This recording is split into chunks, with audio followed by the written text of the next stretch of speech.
E como foi de última hora, estarei aqui pregando para vocês, dando sequência à temática a que eu venho trabalhando com vocês já. Eu venho trabalhando sobre a temática As Marcas de um Discípulo. Estamos trabalhando no livro de Gálatas.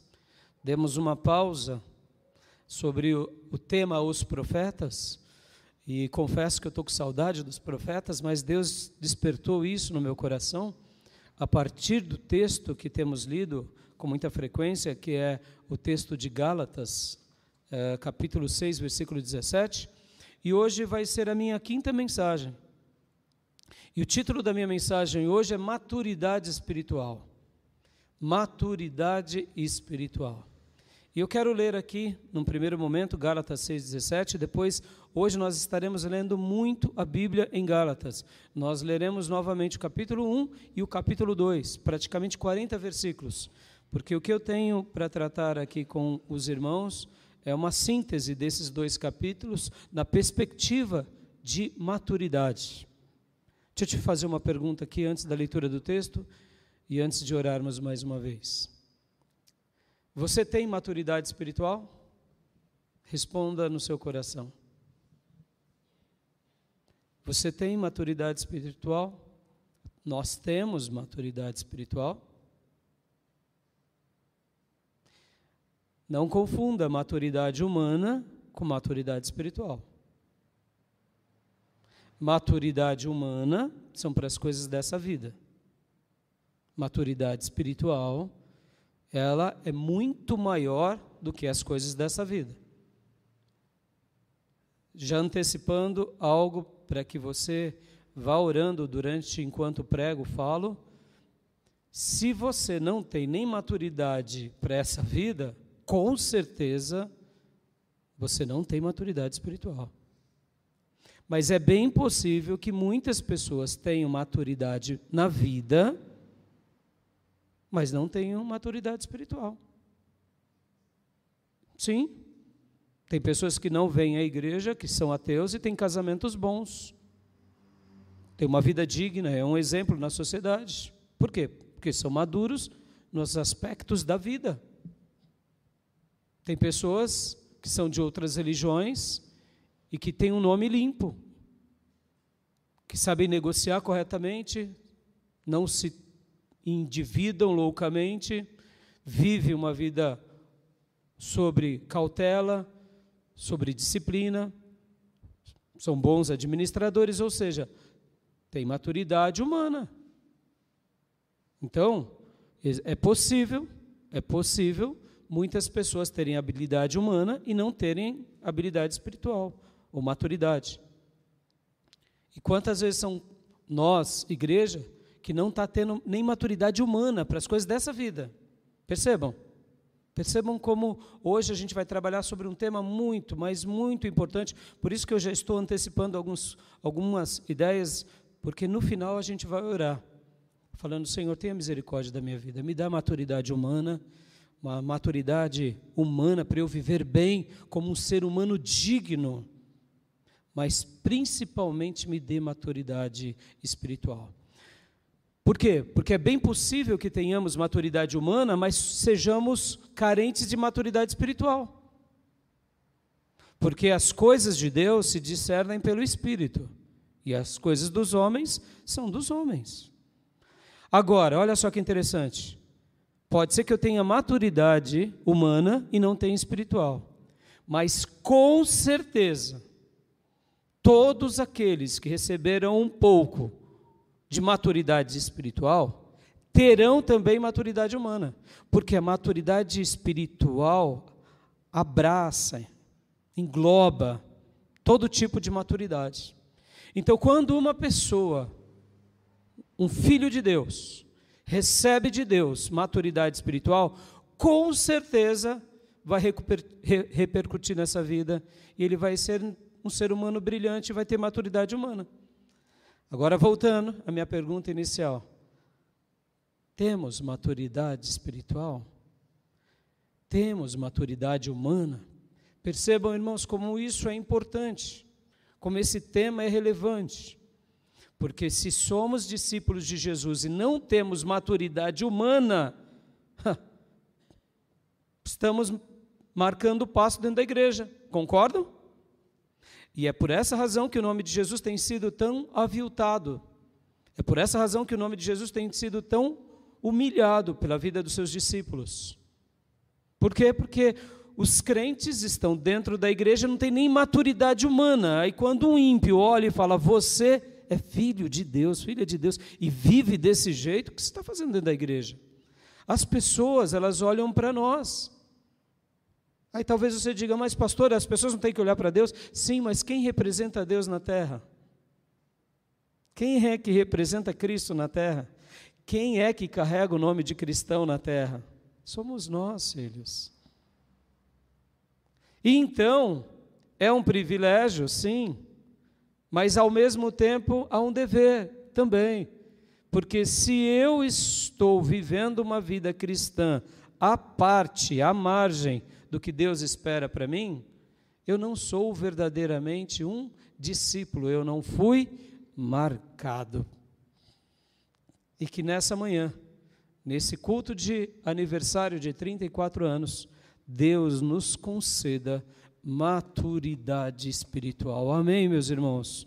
Porque, invariavelmente, você será agraciado também com maturidade humana.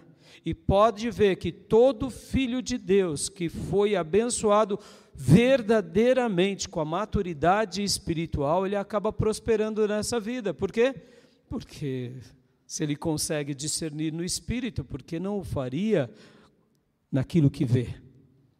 Eu quero mais maturidade espiritual para a minha vida. E você? Amém, meus irmãos? Então vamos ler Gálatas 6:17 e vamos orar e vamos pedir. E enquanto prego, vai dizendo, Senhor, derrama sobre a minha vida muito mais maturidade espiritual. Amém? Te convido a abrir aqui na carta de Paulo aos Gálatas, epístola de Paulo aos Gálatas, capítulo 6, versículo de número 17. E depois leremos o capítulo 1 e 2. Sem mais, que ninguém me perturbe, pois trago em meu corpo as marcas de Jesus. Vamos orar. Papai, muito obrigado, porque seguramos nas mãos a Tua revelação que foi dada a servos que eram maduros espiritualmente. E Paulo encabeça essa lista de uma forma maravilhosa. Senhor, derrama sobre a minha vida maturidade espiritual, derrama sobre o meu lar maturidade espiritual, derrama sobre cada líder dessa igreja, do nosso staff, e cada líder de departamento, e cada líder e obreiro dessa igreja, assim como sobre cada membro dessa igreja, e cada um que está aqui conosco e participa desse momento, derrame sobre nós maturidade espiritual. Porque eu não tenho dúvida, Pai, não tenho dúvida que receberemos maturidade humana e iremos glorificar o Teu nome. Sê conosco, Paizinho, e derrama do Teu Santo Espírito sobre nós, em nome de Jesus Cristo. Amém. Amém. Amém, meus irmãos. Glória a Deus. Hoje eu vou trabalhar em 3 pontos, em 3 argumentos, que é a bênção do Evangelho puro, o que acontece quando de fato temos maturidade espiritual e como obtermos maturidade espiritual. Mas, ainda aqui na minha introdução, deixa eu falar uma coisa interessante aqui para vocês, irmãos. O livro de Gálatas e esses 2 capítulos que leremos, principalmente o capítulo 2, ele é um pouco complicado. A gente precisa lê-lo, relê-lo, para que a gente possa entender alguns princípios. Paulo estava escrevendo para uma igreja muito inteligente, mas que ora tinha dado ouvido para besteiras, ou seja, eles eram inteligentes, mas tinham dado ouvido para besteira, ou seja, tinham retrocedido. Você pode ser inteligente e de repente começar a seguir o Zé das Couves, que fala um monte de asneira. E aí? E aí que você retrocede. Eu posso ser uma pessoa que de fato aprendi muita coisa e de repente eu mudo e falo, não, agora eu vou seguir tal coisa. Essa igreja, ela tinha sido muito bem instruída, até porque Paulo tinha instruído. Por outro lado, começaram a dar ouvido a outras coisas que aparentemente pareciam ser úteis e eles começaram a sair do caminho. E aí Deus usa Paulo para quê? Para mostrar, olha, vocês começaram muito bem, mas estão se perdendo e agora eu estou trazendo vocês de volta. Então, o capítulo 1 é um pouco mais simples, o capítulo 2 é um pouco mais complicado. Então, a gente vai ler com calma. Mas o que eu quero antecipar aqui nesse momento? Paulo estava escrevendo para uma igreja que já tinha sido muito bem treinada, e lá nessa igreja também tinha uma quantidade de judeus muito grande. E os judeus, vocês sabem disso, faz parte da cultura, eles são voltados ao estudo. Sempre foi assim. Poucos momentos da história o povo judeu não se dedicou no ensino. Desde Abraão, nesses 4.000 anos de história, eles são um povo voltado ao estudo, um povo voltado principalmente à palavra de Deus. É claro, tem vezes que o povo, infelizmente, durante esses 4.000 anos de histórias, eles acabavam se enveredando por um caminho errado, e a gente conhece um pouco a história. Mas então aquela igreja tinha muitos judeus, e os judeus conhecem muito bem o Velho Testamento. Por isso que se torna difícil o capítulo 2, porque para que a gente entenda que o capítulo 2, e entenda muito bem o livro de Gálatas, você tem que entender o Velho Testamento. Sejamos honestos, entender o Velho Testamento é fácil? Não, não é fácil. Por isso que muitas pessoas, ao lerem esse livro, não compreendem bem a dinâmica do que ele está falando. Mas, deixa eu dar uma explicação aqui, que é um tesouro para vocês.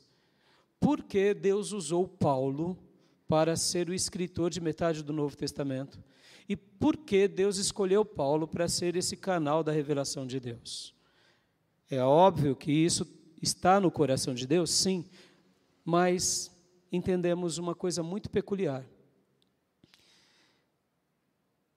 Para que Deus se comunique conosco, muitas vezes Ele tenta falar a nossa linguagem. Porque se Ele não falar a nossa linguagem, a gente não vai compreender as suas lições. Deus precisou virar homem na pessoa de Jesus para que a gente entendesse o que de fato é o amor. Porque se Ele não tivesse virado homem e feito o que fez, a gente não entenderia de fato o amor. Deus vira homem para falar a nossa linguagem. Porque mesmo Ele sendo o Criador, e mesmo Ele sendo sábio, nós, no fundo, temos dificuldade de entender o outro, e principalmente a Deus. Então, Deus, aqui agora, Ele se revela no Novo Testamento grandemente por meio de Paulo. Por quê? Porque lembram-se que Jesus disse que Ele veio primeiro à casa de Israel, e depois Ele iria às outras nações? O apóstolo João, escrevendo em João 1, diz, Ele veio para os seus, mas os seus não o receberam. Mas a todos quanto o receberam, deu-lhes o direito de se tornarem filhos de Deus. Ou seja, o que João estava dizendo, o próprio Jesus veio para Israel, mas Israel não deu tanta atenção.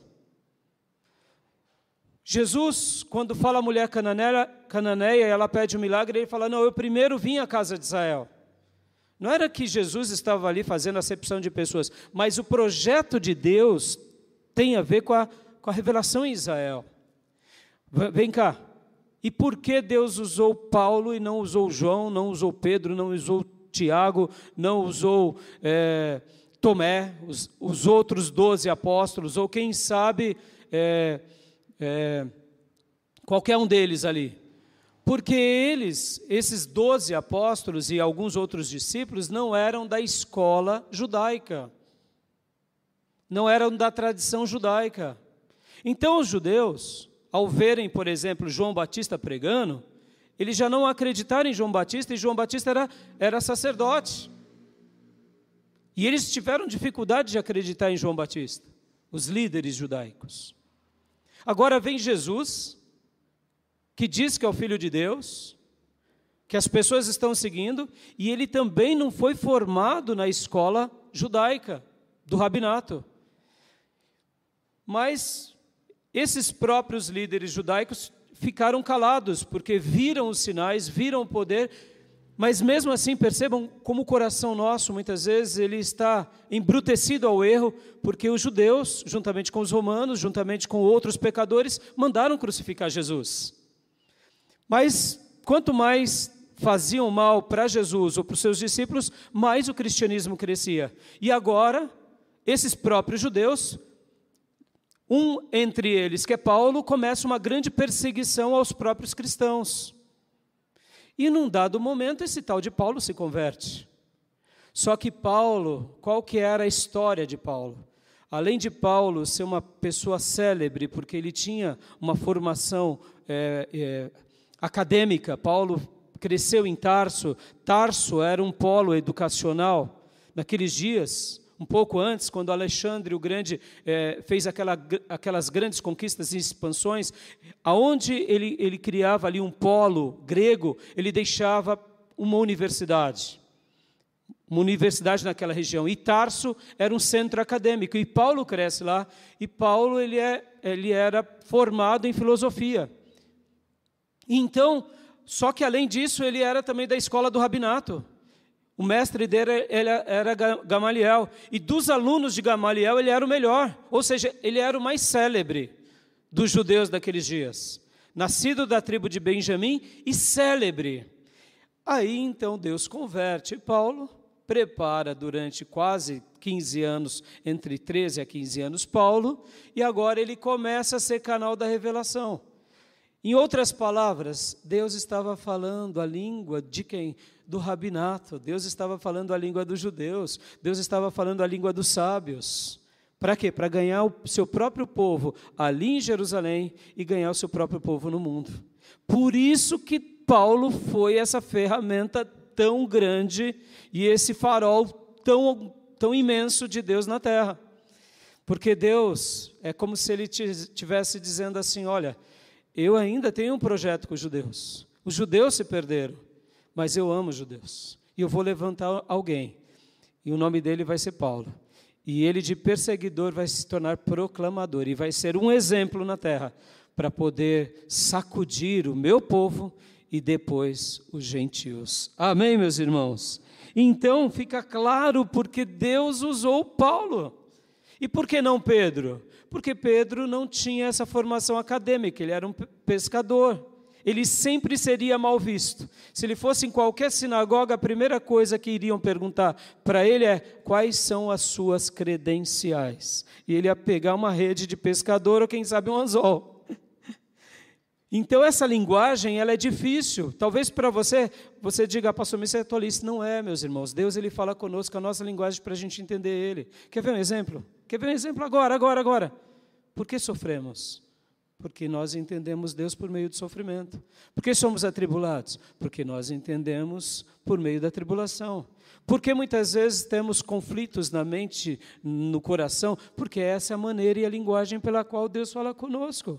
Deus é paciente conosco. Deus cria circunstâncias para nos despertar, para nos fazer acordar. Quer ver um outro exemplo? Porque Jesus começou a pregar aos 30 anos de idade, irmãos. Jesus não poderia começar a ser o Messias aos 12 anos de idade? Poderia ou não? Claro, ele era Deus. Jesus é 100% Deus e 100% homem. Mas por que ele foi pregar aos 30 anos? Porque na cultura judaica, o homem, aos 30 anos, ele está na maturidade plena.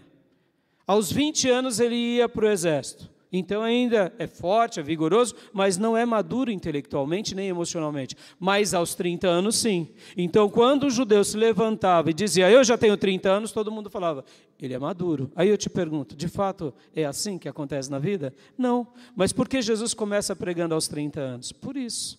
Porque era a maneira pela qual Deus estava se comunicando àquele povo. Quer ver mais outro exemplo sobre isso? Por que Jesus nasce numa manjedoura? E por que Jesus morre numa cruz?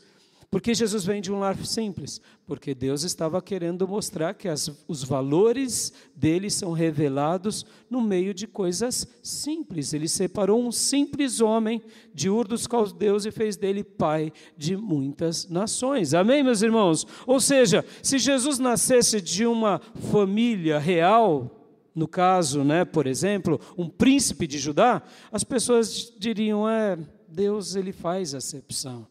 Então, meus irmãos, guardem isso. Deus criará métodos, maneiras jeito para gerar em nós maturidade espiritual e humana. Amém, meus irmãos? E sejamos honestos. Quantas são as vezes que caímos nos mesmos erros e não aprendemos?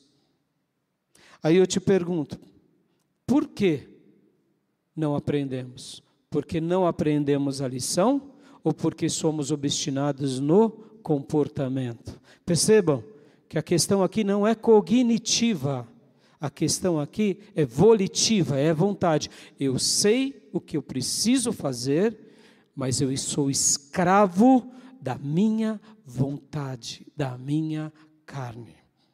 Percebam como isso é sério. Tem crentes que são escravos da sua própria carne? Claro. Percebam, não se controlam nas coisas mais básicas. Como que romperão obstáculos nas mais difíceis? Então, que hoje o Senhor nos dê graça, que Ele nos ajude, que Ele nos segure nas mãos, para que a gente possa, em nome de Jesus, fazer como Paulo, aprender aqui alguns segredos de Deus e assim sermos úteis ao Senhor. Amém, meus irmãos? Então, em primeiro lugar, irmãos, vamos pensar aqui sobre essa maturidade espiritual. Será que ela é importante para nós? Será que ela é relevante? Eu afirmo, ela é muito importante. Percebam, irmãos, como nós nos escondemos através de gestos emotivos e religiosos. Mas se a minha religião ela estiver baseada somente na emoção e não tiver de fato essa maturidade profunda dentro dos nossos corações, a gente não vai alcançar grandes êxitos. Então, vamos refletir um pouco, vamos ler aqui o capítulo 1 e o capítulo 2, novamente aqui de Gálatas, e vamos refletir aqui sobre alguns textos.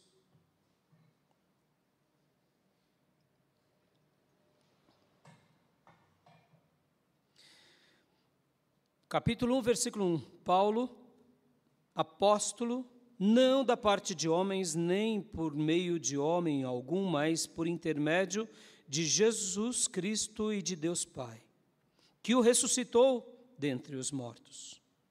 E todos os irmãos que estão comigo, as igrejas da Galácia, 2 pontos.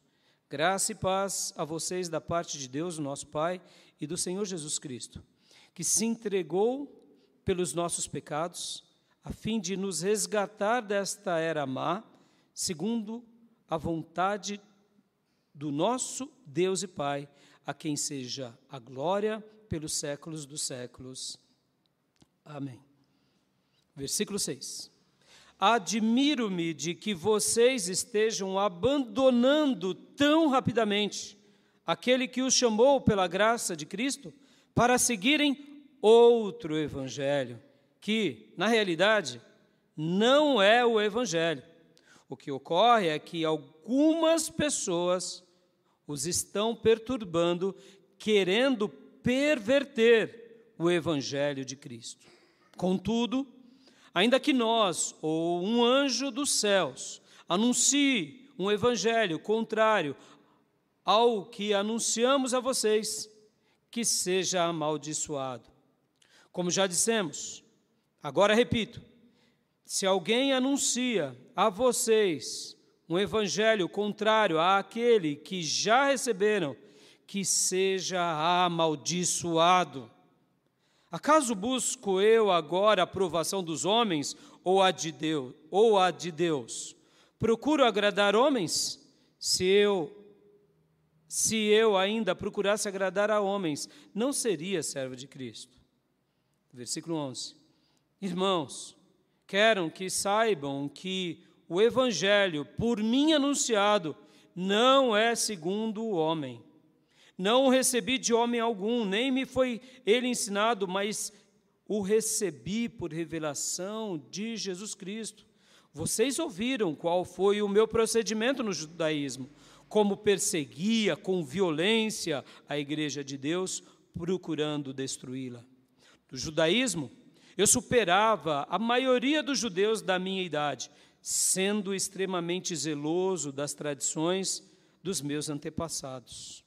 Deus, porém, separou-me desde o ventre da minha mãe e me chamou por sua graça quando lhes agradou revelar o seu Filho em mim para que eu o anunciasse entre os gentios. Não consultei ninguém. Tampouco subi a Jerusalém para ver os que já eram apóstolos antes de mim, mas de imediato fui para a Arábia e voltei outra vez a Damasco. Depois de 3 anos subi a Jerusalém para visitar Cefas e estive com ele 15 dias. Não vi nenhum dos outros apóstolos a não ser Tiago, irmão do Senhor. Quanto ao que escrevo a vocês, afirmo diante de Deus que não minto. A seguir, fui para as regiões da Síria e da Cilícia. Eu, porém, não era pessoalmente conhecido pelas igrejas da Judéia que estão em Cristo. Apenas ouviam dizer, aquele que antes nos perseguia, agora anuncia a fé que procurava destruir. E glorificavam a Deus por minha causa. 14 anos depois, subi novamente a Jerusalém, desta vez com Barnabé, levando também Tito comigo. Fui para lá por causa de uma revelação e expus diante deles o evangelho que prego entre os gentios, fazendo-o, porém, em particular, aos que eram mais influentes, para não correr ou ter corrido inutilmente. Contudo, nem mesmo Tito, que estava comigo, foi obrigado a circuncidar-se, apesar de ser grego. Essa questão surgiu porque alguns falsos irmãos, vou repetir, versículo 4, esta questão surgiu porque alguns falsos irmãos infiltraram-se no nosso meio para espiar a liberdade que temos em Cristo Jesus, com o fim de nos reduzir à escravidão.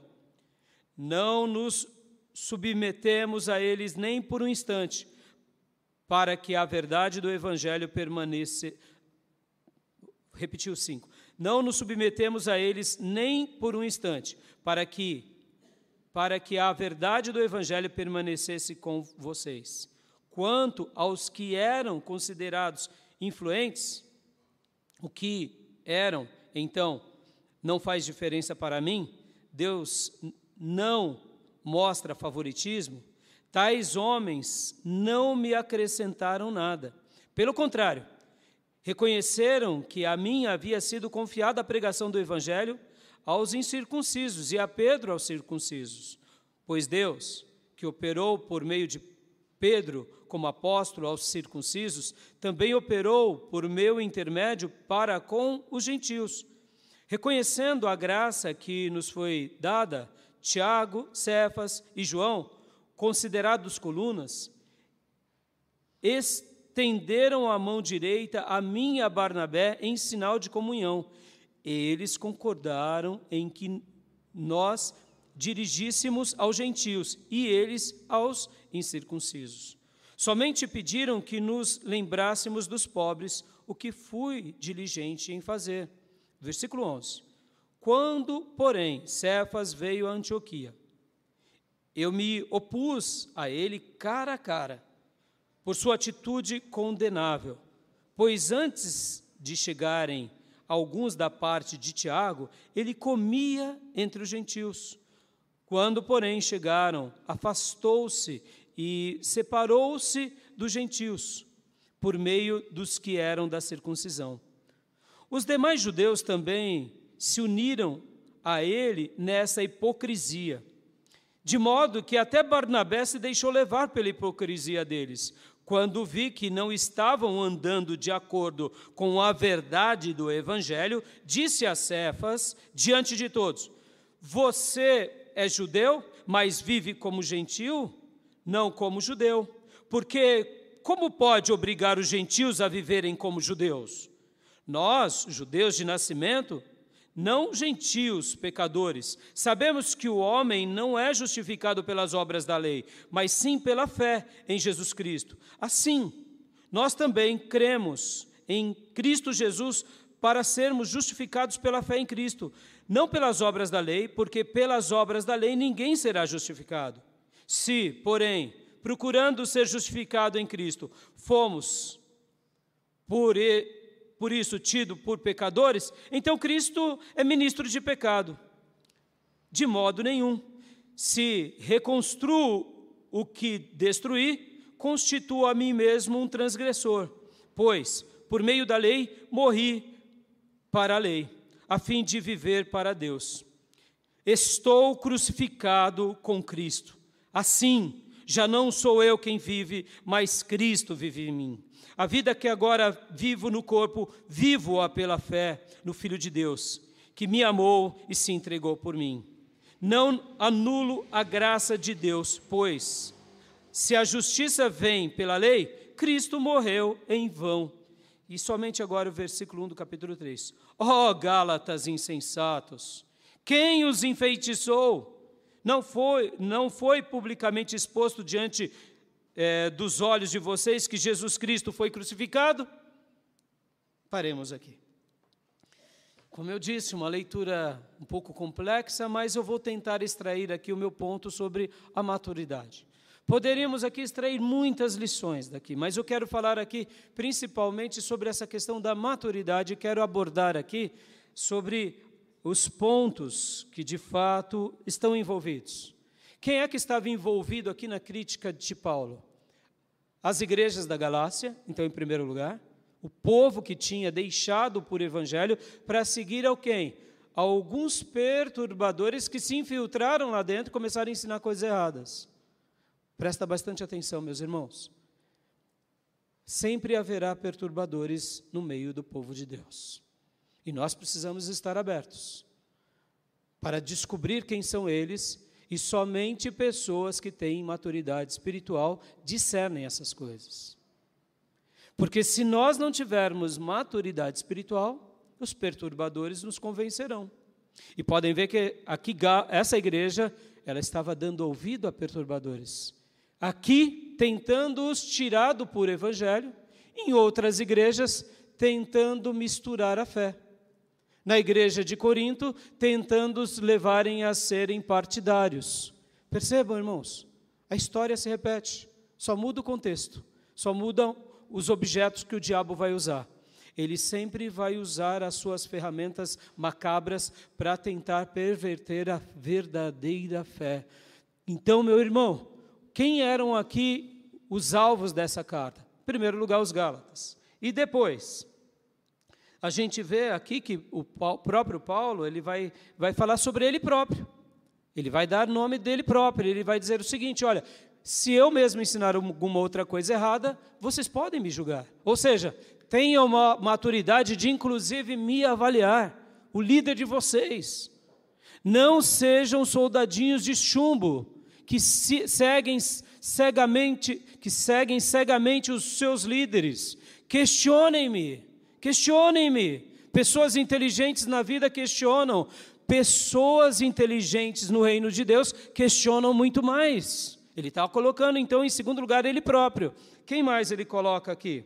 Ele coloca Pedro também. Podem ver que Pedro, aqui, juntamente com o próprio Barnabé, cometeram alguns deslizes. Olha que interessante. Quando Pedro foi lá na Galácia, Pedro estava comendo com gentios e estava comendo com judeus. Mas, de repente, chegaram alguns, como ele mesmo diz, vindo com Tiago. E Pedro, então, parou de comer com gentios. E começou a comer só com judeus. E o próprio Barnabé também se deixou ser influenciado. Percebam, irmãos, quem era Barnabé? Barnabé era um crente cheio do Espírito Santo. Barnabé foi o mentor de Paulo. Mas Pedro era o grande líder, juntamente com João e Tiago, dos apóstolos. Então, Barnabé cedeu para Pedro. E começaram então a ter, lá na Galácia, enquanto Pedro estava sem a companhia judaica, ele comia com os judeus e comia com os gentios. Mas quando chegaram os judeus, ele começou só a comer com os judeus e deixou os gentios de lado. E aqui Paulo, no capítulo 2, repreende a Pedro face a face diante de todos. Imaginem, irmãos, como Paulo foi um homem fora da curva. Agora ele chega e diz, você está fazendo como os pecadores. Ou somos pecadores? Nós somos judeus. Mas agora a graça não veio até nós? E por que você está fazendo acepção? Por que você está agindo, fazendo acepção de pessoas? Percebam, olha só que interessante, meus irmãos, maturidade. E ali então, nós vemos que há essas pessoas envolvidas juntamente com a igreja da Galácia. E por que eu estou falando sobre isso aqui, irmãos? Eu estou trabalhando nesse ponto aqui. Quantas são as vezes na nossa vida que nos deixamos ser levados, ora por alguém, ora por uma visão errada, ora pelos nossos próprios pensamentos. Essa é a prova de que não temos maturidade. Ou somos escravos dos nossos apetites. Aqui está diante de nós esse quadro tão difícil. Então, percebam uma coisa aqui, olha que coisa linda ao mesmo tempo. Deixa eu te fazer uma pergunta. A igreja aos Gálatas deu ouvido a Paulo? Deu ou não deu? Depois que ele mandou essa carta. Sim ou não? O que vocês acham? Paulo precisou escrever 2ª Gálatas, 3ª Gálatas? Não. Por quê? Porque eles ouviram Paulo. Posso ouvir glórias a Deus? Em outras palavras, quando somos advertidos por Deus e estamos aprendendo com Deus as coisas corretas, nós reposicionamos a nossa vida e não erramos mais. Essa igreja na Galácia foi advertida por Paulo. Por quê? Porque eles estavam aprendendo o caminho da maturidade. Deixa eu te fazer mais uma pergunta aqui, meus irmãos. Você é alguém que vive sempre voltando ao mesmo erro? Você não tem aprendido no caminho da maturidade. Mas na hora em que você é advertido, é corrigido por Deus, pela palavra, pelo pastor, pela igreja, pela vida, pelo sofrimento, pela linguagem que Deus te mandar sobre você, e você se reposicionar, é porque você está no caminho da maturidade. Amém, meus irmãos? Isso é uma pérola, meus irmãos. Há um provérbio árabe que eu gosto de citar muito, já disse aqui várias vezes para vocês, faz parte das palavras célebres que eu conservo e passo, que é: se você me enganou, o erro é seu. Se você me enganou, o erro será seu. Por quê? Porque eu confiei que você, como meu irmão, meu amigo, meu companheiro de ministério, eu confiei em você, mas se você me enganou pela primeira vez, o erro é seu, o pecado foi seu. Eu caí porque você mentiu para mim. Mas se eu sou enganado pela segunda vez, o erro é meu. Porque eu já vi que, de fato, você me enganou a primeira vez. Então, eu deveria ter acionado a minha vigilância, a minha cautela, e dito para mim mesmo: ora, ele me enganou a primeira vez, por que não o fará a segunda? Percebam, meus irmãos, quantas são as vezes que a gente está trilhando caminhos, ao invés da maturidade espiritual, estamos entrando na imaturidade. Aí depois queremos prosperar na vida. Não iremos, filho. Porque se não conseguimos a espiritual, quem dera da vida, porque são escaladas. São escaladas. Eu posso crescer na maturidade da vida sem crescer na maturidade espiritual. Eu não compreenderei as coisas de Deus, mas eu posso ser uma pessoa muito bem-sucedida nessa vida. Por quê? Porque eu fui ensinável nessa vida. Percebam, Deus nos deu essa capacidade. Meus irmãos, não atribuam tudo ao espiritual de forma cega. Você é inteligente, você tem uma mente, você tem uma história, você tem uma família, você teve instrutores, você teve alguém que algum dia te ensinou. Faça valer cada uma dessas lições, filho. Aqui nós estamos diante de um povo que, graças a Deus, rompeu com esses obstáculos. Graças a Deus, eles foram ensináveis. Nós estamos aqui também diante do próprio Paulo, que aprendeu também. Paulo não era um precipitado. E estamos diante de Pedro, o principal dos apóstolos, que agora foi repreendido por Paulo. E vamos imaginar aqui esse cenário. Paulo chamando a atenção de Pedro publicamente. Porque aqui o texto diz que ele fez isso. Chamou a atenção publicamente. Quando ali está os 2 pontos, Nós lemos ali todo o capítulo 2, a partir de quando ele disse, eu chamei a atenção de Cefas, ali é o texto que ele chamou a Pedro publicamente. Pedro olhou para Paulo com olhos fulminantes e disse, cale a boca, seu moleque judeu. Foi assim que Pedro fez? Seu fariseu de fariseu. Você não estava nos dias que Jesus começou o ministério, seu besta? Foi assim que Pedro fez? O que Pedro fez? Pedro ouviu aquele que era um apóstolo nascido fora do tempo, aquele que foi treinado no deserto da Arábia, em Damasco, durante 3 anos. Pedro ficou quieto. E Pedro disse, ele tem razão. Eu estou agindo com imparcialidade. E eu ainda influenciei Barnabé. E eu estou deixando um péssimo exemplo. Eu sou o apóstolo principal de todos e não estou me enxergando. O que o texto bíblico está dizendo aqui de outra forma? Que Pedro era maduro também. Aleluia. Então você diga assim, mas pastor, como ele era maduro se ele errou? Ele errou porque ele é ser humano, que nem eu e você. Erraremos em alguns momentos. Para Pedro, tudo isso era muito novo, meus irmãos. Pedro cresceu na Galileia. Sabe o que era a Galileia para os judeus? Era o povo esquecido, meus irmãos. Pode vir alguma coisa boa da Galileia, pode ter alguma coisa boa em Nazaré, não tem nada. Em Israel, historicamente, durante esses 2000 anos de revelação, havia ali uma consideração de que nessa região, lá perto do mar da Galileia, ficava só os restos. Ele era considerado um resto. Jesus faz o quartel-general onde é o resto, e faz com que esse resto se torne os homens mais célebres da terra. Posso ouvir glórias a Deus, igreja? Só que ele era um homem, como ele mesmo diz, indouto. O que era o indouto para o judeu? O indouto para o judeu é porque eu não sou formado em universidade. Mas não ache que Pedro era um tchongo, irmãos. Os judeus, nos dias bíblicos, só para vocês terem uma ideia, eles falavam o grego, eles falavam o aramaico, eles falavam o hebraico e eles arranhavam no latim. 4 idiomas, qualquer judeu naqueles dias.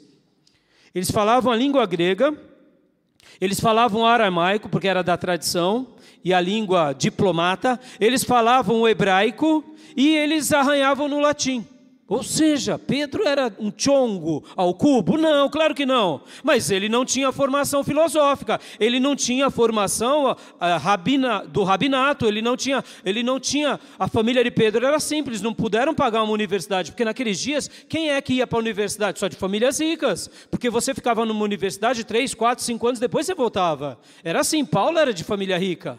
Paulo tinha um legado diferenciado, Paulo era essa pessoa célebre, mas Paulo repreende Pedro, e Pedro não fica agora aqui, quem é você, menino? Quem é você aqui para me dar cartada? Eu sou Pedro, que tem as chaves do reino aqui, eu que abri o reino para os judeus e para os gentios, quem é você, moleque? Ele fez isso? Não fez. Percebam, irmãos, hoje na igreja, a gente não sabe nem de conversar na igreja, meus irmãos. Qualquer coisa quem é você? Eu falo, eu sou pastor, e você não é Deus. As pessoas estão assim, irmão, não ouve nem o pastor. Tolice. Deixa eu te dizer aqui, irmão, quando você não ouve o pastor, você vai naufragar, filho. Você vai naufragar, filha. Meus irmãos aqui, eu estou pastoreando essa igreja há quase 30 anos. Quão difícil é pastorear. As pessoas são orgulhosas, são vaidosas, são imaturas, são duras, e tem uns que ainda se revestem até de bondade. O pastor é uma bênção, mas no fundo não faz nada do que a gente ensina. Não são maduros, vão perecer. Agora Paulo chama a atenção de Pedro, um tigrão que nasce fora do tempo, chama a atenção do outro tigrão que é o maior dos apóstolos, e eles são o quê? Ensináveis. Paulo não chegou para ele e falou, está vendo, eu sou melhor que você, viu, Pedro? Paulo também não se ensoberbece. Pedro também não se humilha de uma forma descontrolada. Meus irmãos, a gente precisa concordar de discordar. Amém, meus irmãos? Maduros concordam em discordar e concordam em concordar. Maturidade espiritual, igreja, maturidade espiritual. Isso é muito sério, meus irmãos. Quantas vezes eu vejo os ímpios chamando a atenção dos crentes, aí eu fico corado de vergonha. Eu falo, ai meu Deus do céu, deixa eu me esconder. É verdade, Porque se pressupõe que nós temos o livro de Deus nas mãos. E esse livro é infalível. Esse livro é poderoso. Esse livro é verdadeiro. Jesus morreu na cruz para nos comprar. E o que a gente está fazendo, meus irmãos? A igreja virou uma palhaçada. Uma palhaçada. As pessoas não sabem conversar, se ofendem. Ou quando não, a gente tem que ficar dourando a pílula, sabe? A pílula, a gente tem que ficar sendo político. Meus irmãos, maturidade espiritual, igreja. Maturidade espiritual. Mas vamos começar, se você ainda não tem espiritual, começa com a humana, já está bom. Já está bom, porque você vai dar menos mau testemunho, você vai ser uma pessoa prendada, dedicada, um profissional exímio, vai ser uma pessoa responsável, vai fazer dívida, vai pagar. É isso, igreja, é assim que a gente tem que viver. Saber o que é de Deus e o que é dos homens. O que o crente faz é sim, sim, não, não. Meus irmãos, como eu tenho me envergonhado, crentes mentirosos, crentes fofoqueiros, oh meu Deus do céu, crentes mundanos, levianos. Que coisa horrorosa! Meus irmãos, eu sei que é culto de aniversário, mas Deus preparou esse dia aqui para a gente. Recebam essa palavra, meus irmãos. A gente carrega um nome. Você não representa só o teu nome. Vem cá, o teu nome é importante? Hoje as pessoas não valorizam mais nem o seu nome. Se eu devo, se eu não devo nada para ninguém. E, meus irmãos, o seu nome representa quem você é. A sua história. As suas conquistas, o seu legado, você construiu tirando dos outros? Não, isso é roubo. Os ladrões não herdarão o reino de Deus, nem os mentirosos, nem os idólatras, nem os promíscuos. A gente fala do ídolo dos católicos, mas os crentes têm um monte de ídolo invisível. Pelo amor de Deus, meus irmãos. Aqui precisamos maturidade espiritual. Mas como eu disse, comece pela maturidade humana. Já está bom. Você vai passar de ano. Não vai colar. Crente que cola, meus irmãos. Você não precisa disso. Você tem a mente de Cristo. O Espírito Santo está dentro de você. Bota o teu joelho no chão. E ora. E se humilha. E a tua boca no pó. Eu quero ver se a tua vida não vai mudar. Acorda, igreja. Acorda, maturidade. Voltando a falar, meus irmãos, aqui. Como que a gente identifica a maturidade da imaturidade? Rapidamente, eu sei que as horas já se avançam, mas olha só, olha que interessante. Você é uma pessoa que sabe respeitar os demais? Se você não sabe respeitar, é porque, de fato, você é imaturo. Como age um imaturo? Intolerância. Negação.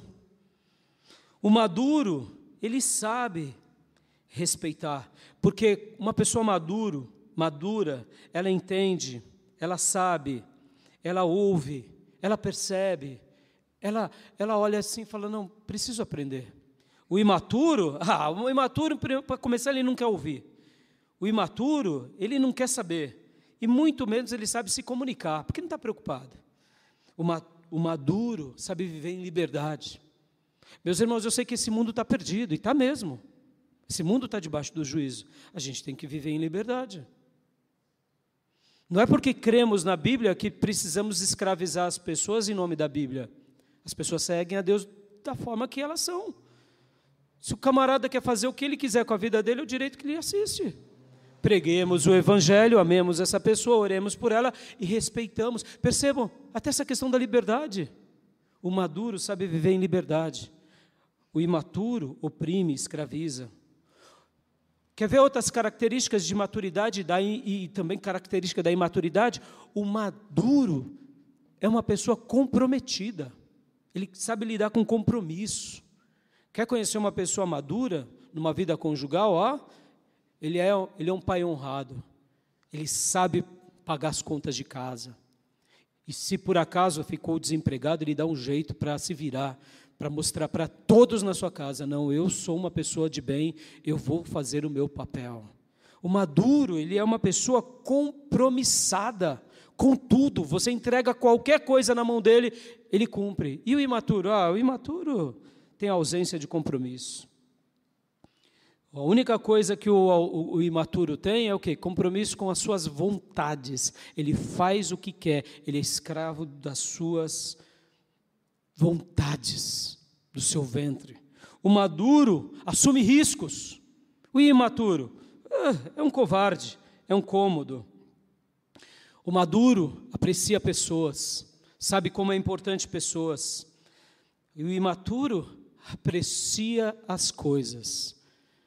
O maduro aprecia pessoas, valoriza a gente. E o imaturo só está preocupado com coisas. Usa as pessoas para atingir os seus objetivos. O maduro, ele gosta de gente, ele vive com gente, ele ama estar ligado a pessoas, porque ele sabe que a vida sozinho é uma coisa muito desprezível. E o imaturo? O imaturo, ele prefere a independência, ele prefere a solidão, porque gente me cansa. É óbvio. Ele não aguenta com ele próprio, quanto mais com os outros. E uma última característica, duas últimas características. O maduro dá fruto do Espírito. A gente vai chegar lá, em Gálatas, no finalzinho. O maduro dá fruto do Espírito. E o imaturo só produz obras da carne. Em síntese, o maduro sabe amar, sabe perdoar.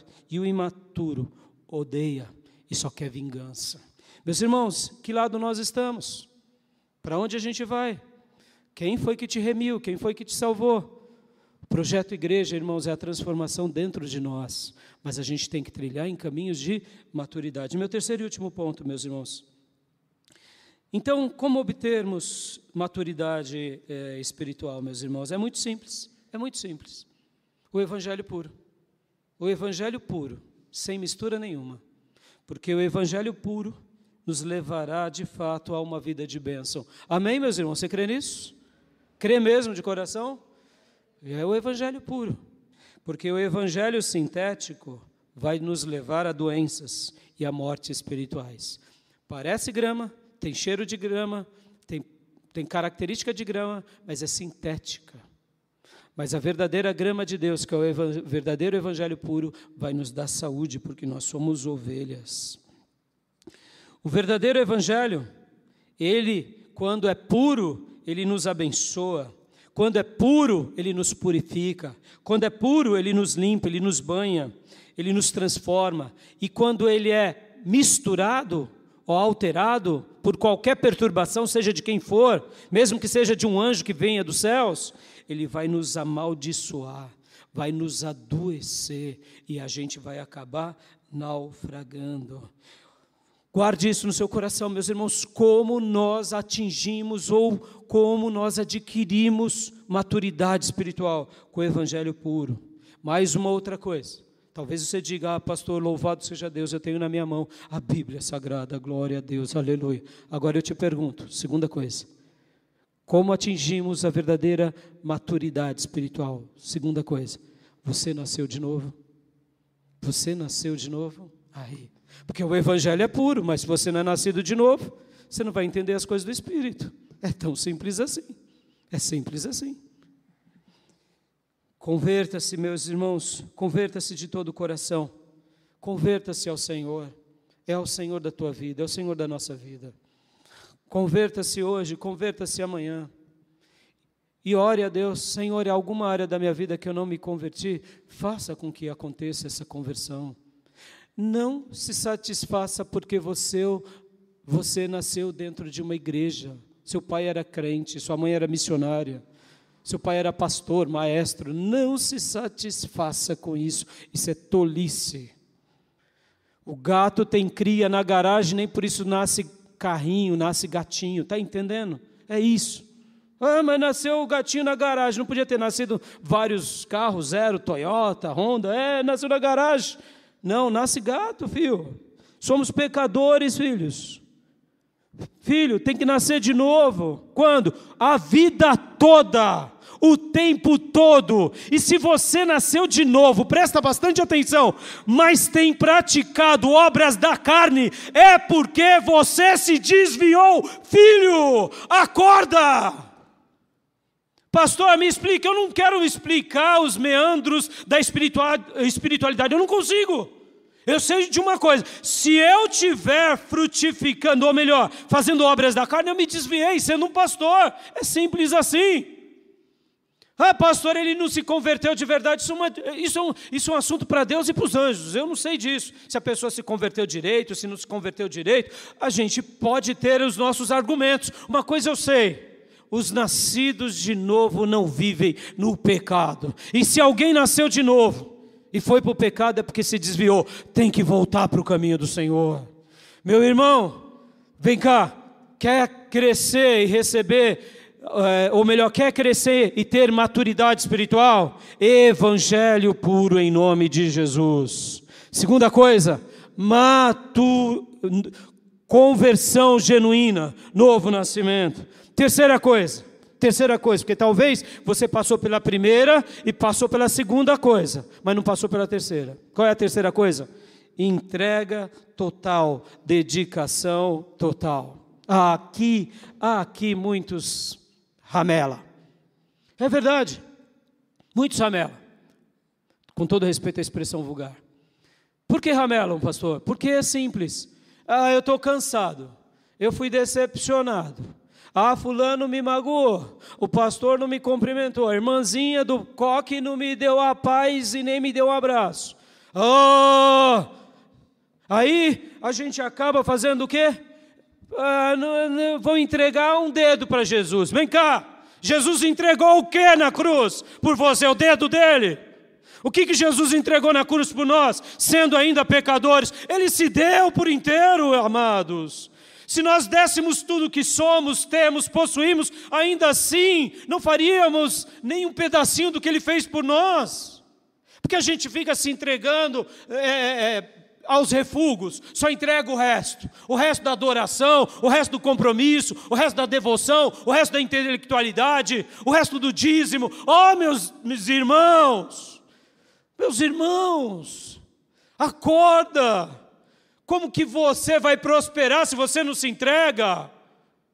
A entrega tem que ser total e para sempre. E olha, dê graças a Deus, porque você está se entregando não para um ídolo de barro, de pedra, de pau, de ouro, nem para um demônio. Você está se entregando ao Rei dos Reis e ao Senhor dos Senhores. Ele merece. A nossa entrega não é autorredentiva. A nossa entrega é para que demonstremos a Deus, a nós mesmos e a todos. Eu me ofereço como uma oferta, como um incenso agradável a Deus. Aleluia. Quem ganha com isso, irmão? Só nós, amados. Dedicação total. Aí talvez você está falando assim: mas pastor, e agora então? Eu vou ter que sair do meu emprego e ficar só na igreja? Não, meu irmão, você foi chamado para ser pastor? Não, é óbvio. Você foi chamado para ser missionário? Você foi chamado para ser evangelista? Não, você foi, aí é outros 500. Aí são os dons ministeriais. E mesmo assim, quantos anos eu estive entre vocês voluntário? Por quê? Porque Deus nos sustenta. É assim. O que você tem que ter é entrega total a Deus com aquilo que Ele espera de você. A sua devoção, a sua piedade, o seu amor, a sua entrega nos dons, fazendo com que o reino de Deus se expanda onde quer que você esteja. Porque aonde um pastor está, nem sempre eu conseguirei estar onde você está. E assim Deus vai glorificando o nome dEle, por meio da sua igreja.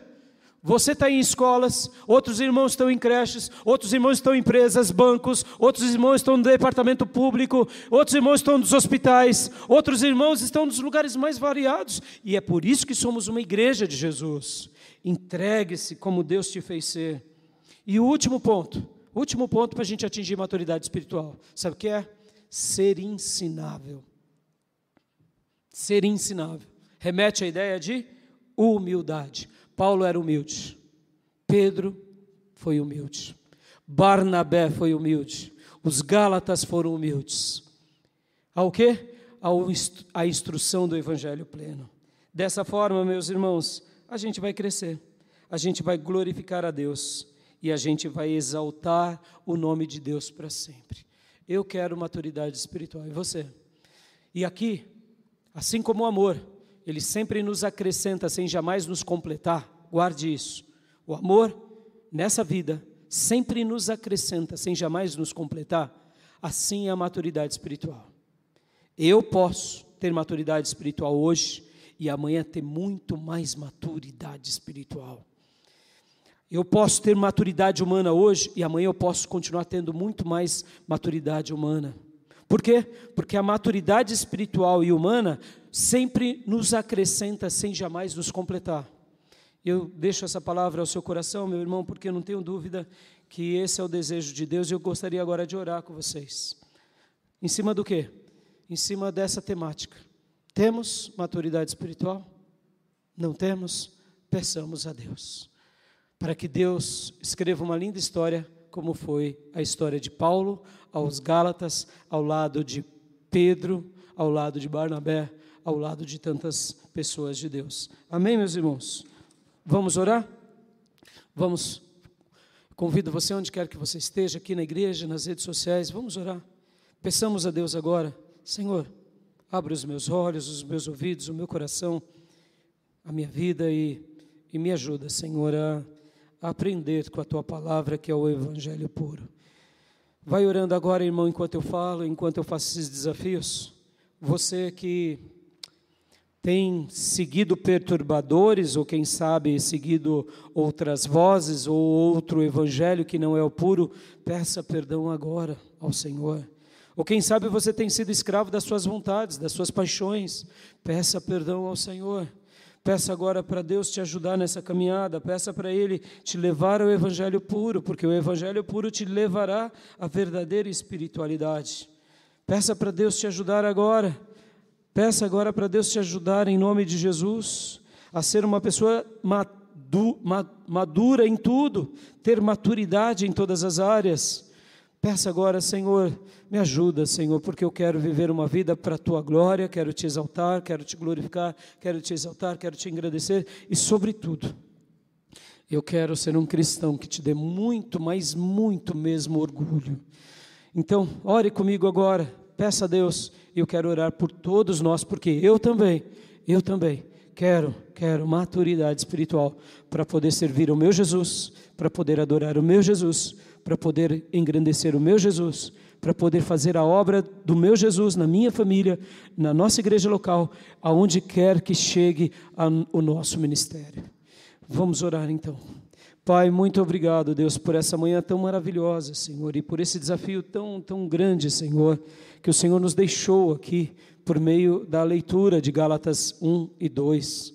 Ó Deus, muito obrigado pela vida de Paulo, Pai, que era um homem realmente que amava o puro evangelho, um homem que nasceu de novo, um homem totalmente comprometido, consagrado, dedicado, devotado e sobretudo ensinável, que aprendeu contigo e passou para teu povo e tua igreja. Obrigado pelos Gálatas, porque eles demonstraram um vigor maravilhoso. Obrigado, Deus, também por Pedro, por Barnabé, porque, ó Deus, como é doce, como é lindo ver que homens dedicados e piedosos aprendem contigo.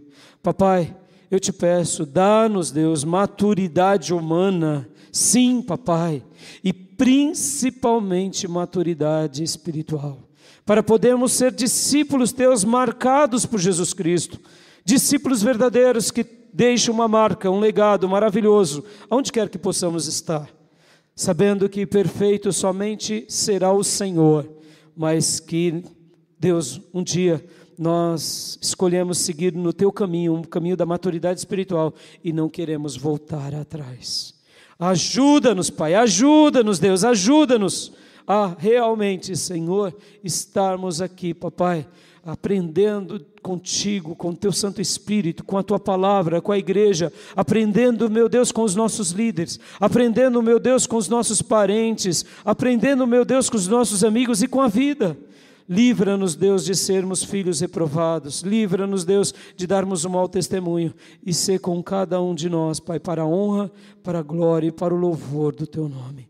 Muito obrigado por essa reflexão e nos abençoa grandemente em nome de Jesus. Amém. Amém, meus irmãos. Eu deixo essa palavra ao seu coração E que o Senhor derrame sobre todos nós maturidade humana, mas principalmente maturidade espiritual. Amém? Eu quero para a minha vida. E você? Amém? Estenda suas mãos ao Senhor, eu quero dar a bênção apostólica. Que a graça do Senhor Jesus, que o amor de Deus Pai e as santas e eternas consolações do Espírito Santo de Deus estejam com todos nós, com todos vocês, agora e para sempre. Amém. Parabéns, Igreja Batista Missionária em Ferraz de Vasconcelos, pelos 34 anos. Está encerrado o nosso culto. Um excelente domingo. Podem se abraçar. Aleluias.